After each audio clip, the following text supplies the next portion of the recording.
Salut à vous, alors ce qu'on va voir maintenant c'est comment faire une étude de marché en location courte durée. Plus précisément, comment savoir avant d'investir combien vous allez pouvoir louer votre logement.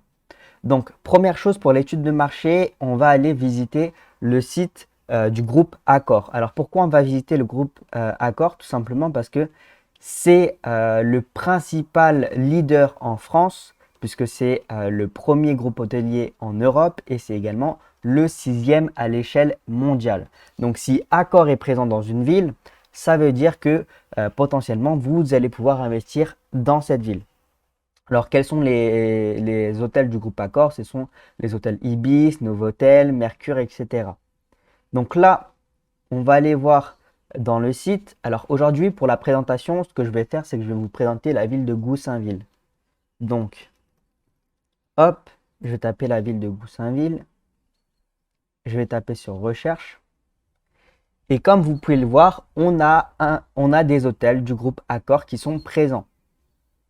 Donc, comme on a des hôtels du groupe Accor qui sont présents, notamment celui-ci, on va aller voir quels sont les indicateurs clés que eux ont mis précisément sur leur annonce. Ça va nous permettre en amont de savoir quel type de clientèle il y a en fait dans cette ville-là. Donc c'est ici. Donc là, on peut voir en fait qu'il y a un accès direct à l'aéroport. Donc s'il y a un aéroport, ça veut dire que potentiellement on va avoir deux types de clientèle. La clientèle d'affaires et la clientèle de touristes. Donc ça c'est très bien puisqu'on a un aéroport. Deuxième chose, on a ici un parc des expositions de Villepinte. Alors ça c'est bien aussi pour tout ce qui est affaires et pour tout ce qui est événementiel. Parce que dans le parc des expositions, il va y avoir des événements. Notamment, il me semble qu'il y a la Japan Expo ou la Paris Games Week qui se passe parfois dans ce parc des expositions. Ensuite, vous avez Parc Astérix et Parc Euro Disney. Donc ça, c'est pareil, c'est de l'événementiel et en location courte durée, pour être rentable, vous devez avoir les quatre types de clientèle. Donc les touristes, les voyageurs d'affaires, les voyageurs en événementiel et les voyageurs en visite familiale. Alors pour cibler les voyageurs en visite familiale, c'est très simple. Il suffit que dans la ville en question, il y ait plus de 10 000 habitants. Donc ce qu'on va vérifier maintenant. Donc on va taper Goussainville, nombre d'habitants. Donc là, on peut voir qu'il y a 30 000 habitants. Donc c'est bon. Il va avoir en fait de la visite familiale dans cette ville. Alors, ce qu'on peut voir, analyser également, c'est est-ce qu'il y a des centres commerciaux dans la ville de Goussainville ou à proximité. On voit qu'il y a ça.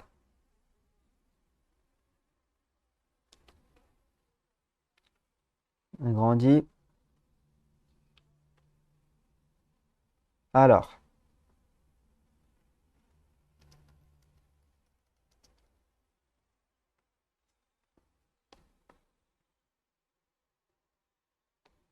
on n'a pas d'éléments, mais ce qu'il faut savoir, c'est que moi, je le sais parce que je connais très bien cette ville, mais on a un centre commercial qui s'appelle Aéroville. Et dans ce centre commercial, c'est un endroit où il y a énormément de zones techniques, donc des voyageurs d'affaires, etc. Et c'est pas si loin de Goussainville, puisque Goussainville se trouve juste ici. On a également un autre centre commercial qui s'appelle Au Paris Nord,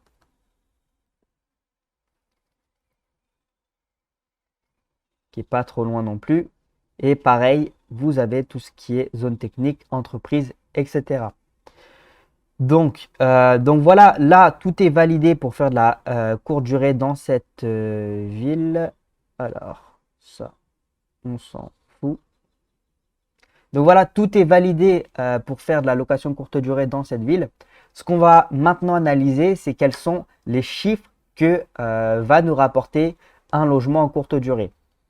Alors pour ça, on va utiliser un indicateur clé qui s'appelle RDNA. Donc ici, on va venir inscrire la ville en question où on veut investir, par exemple Goussainville.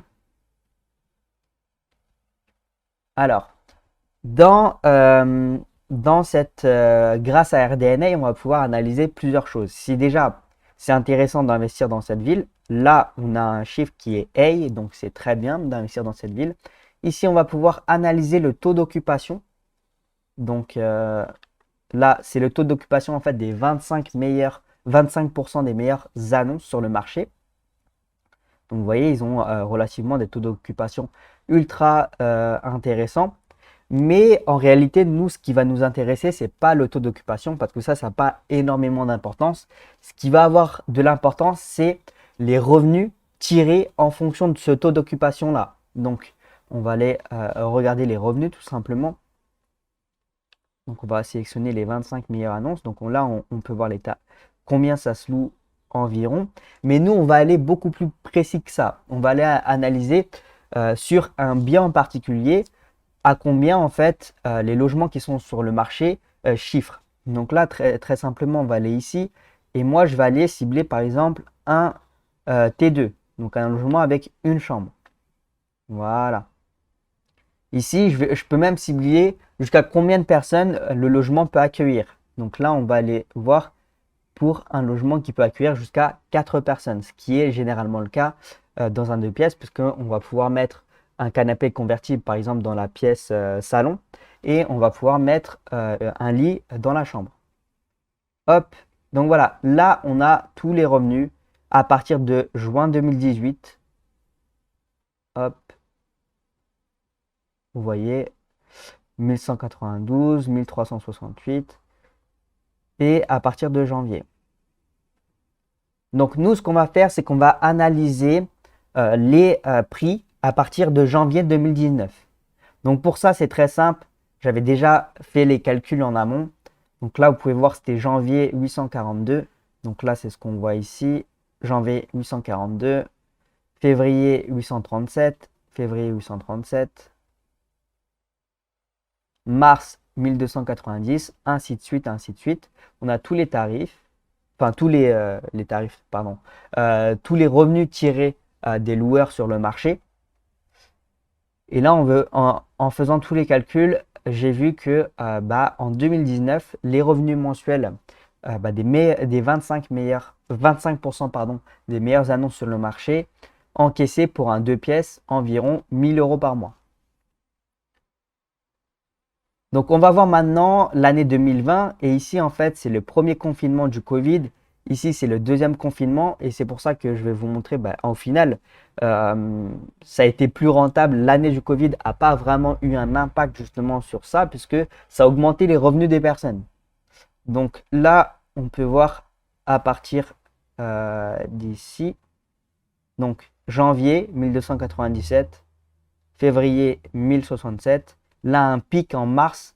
Je pense que c'est lié au fait qu'il y a eu justement la commencée en fait du confinement, enfin l'entrée très prochaine vers le confinement, ce qui a fait que énormément de personnes ont été bloquées à Charles de Gaulle, qui est l'aéroport tout simplement. Et du coup, ça a eu un pic en termes de réservation.